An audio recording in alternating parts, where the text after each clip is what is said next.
Randy's Wine and Spirits. I am Mr. Randy. Today we're going to be talking about Loch Lomond. This is a single malt Scotch whiskey. It is non-chill filtered. It is actually color added. Unfortunately, that is a ding on it for Mr. Randy. This whiskey was matured in American oak barrels. This is a bourbon, refill, recharred, refilled. Let me try that again. So these were essentially used in used bourbon barrels out of American oak. They were filled, recharred, then filled again. I think it's a little bit confusing, but this is a Highland whiskey. It comes in at 46%. Mr. Randy paid just under $50 out the door. This is a bottle Mr. Randy did actually have to do a bit of traveling. It was only like 30-something minutes one way, so a little over an hour. And this bottle is not available anywhere else in my area. And this was actually the last bottle on the shelf. I asked the store guy if he planned on having these restocked, and he said no. He said, yeah, Mr. Randy had bought the last bottle of a Loch Lomond 12. So, yay! And it came with a box. So let's take a look at the box real quick. Perfectly balanced. Non-chill filtered. Aged to perfection for 12 years. Fruit, honey, soft smoke. Yeah. It's got the little good stuff on the back. Distilled, matured, and bottled in Scotland. We love that. 2 different types of stills were used. Just give you a moment to sit there. And now that we're done with the box, pew. So back to what's important. Whiskey in a bottle. So let's go ahead and get a pour on. Now it's a tight one. It's a tight cork.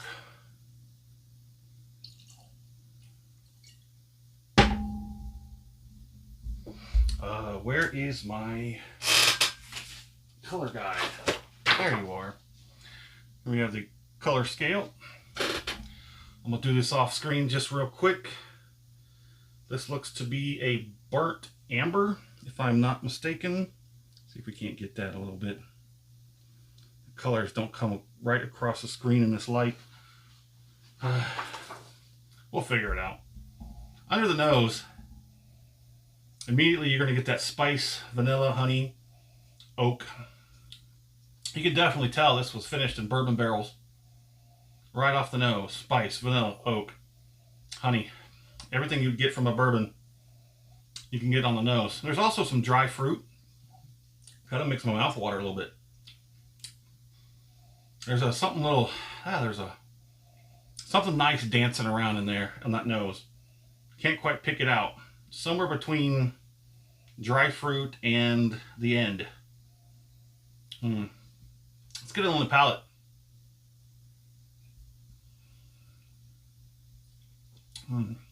Ooh, yeah.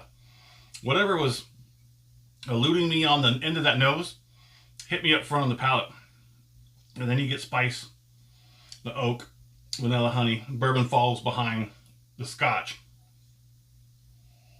Yeah, because it says it was definitely had some fruit and honey. Yeah, you get that with the Scotch. Scotch comes first on the palate and the bourbon follows up after. It takes you by surprise a little bit because it's nothing like the nose.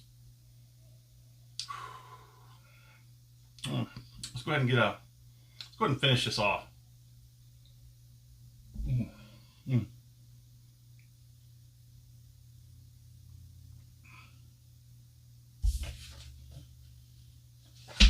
Yeah, like that helped. Ooh. It's got some pretty strong legs on that. Viscosity is very nice. That is pretty good for a 12-year-old Scotch finished in bourbon barrels. I wouldn't necessarily say that this was a Scotch for bourbon drinkers, but if you were a bourbon drinker and a Scotch drinker, you might appreciate it. It's a little bit strange, but it's not bad. Now, I do prefer the original Loch Lomond over the 12. This one's a little unique, and it cuts it over difference. Wow. So the finish, pretty much all up front. You're going to get a lot of spice, sweet. There is just a very light touch of smoke on the very end of the finish. It's now migrated completely to the back, the jowls, and the back. And it's just kind of sitting there. It's slowly muting itself. Everything up front is fine. It's gone. It's done. Slowly starting to turn down the volume in the back. And yeah, the smoke is going to be on the very back end of the finish. So my score on this is going to be a weak 4 out of 5. Now, because it had a little something special, like I said, on the nose, couldn't quite tell what it was. Maybe in time, I might figure that out. The palate, again, swap places. You're going to get Scotch up front, followed by the bourbon. That was interesting. Also on the palate, there's a little bit of an interesting twinge. Like I said, I think it's whatever it is that's on the back end of that nose is now on the palate. So it's very interesting. It's not a mundane sort of, it is what you think it's going to be. It's nice. And the finish gets you kind of like a blast of spice up front. Sweet, and then smoke, and it kind of migrates. It's a very interesting Scotch. It's a very interesting Scotch. So that's why I think that gave it just enough specials to push it over the line into a weak 4 out of 5. There's plenty of special in this bottle.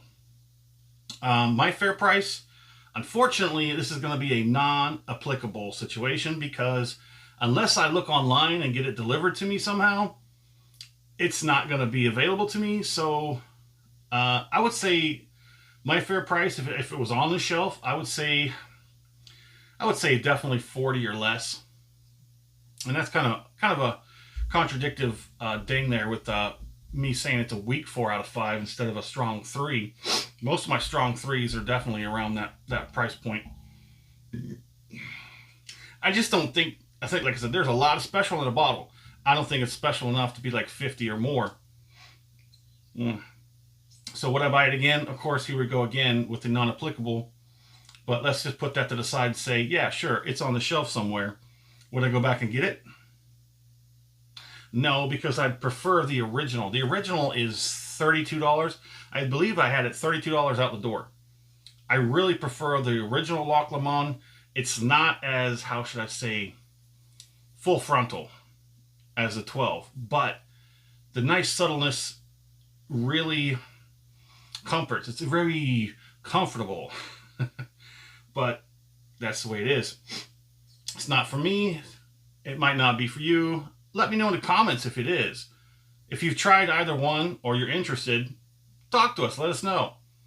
Anyways, thanks for stopping by here at Mr. Randy's Wine and Spirits. I am Mr. Randy. You have a good one.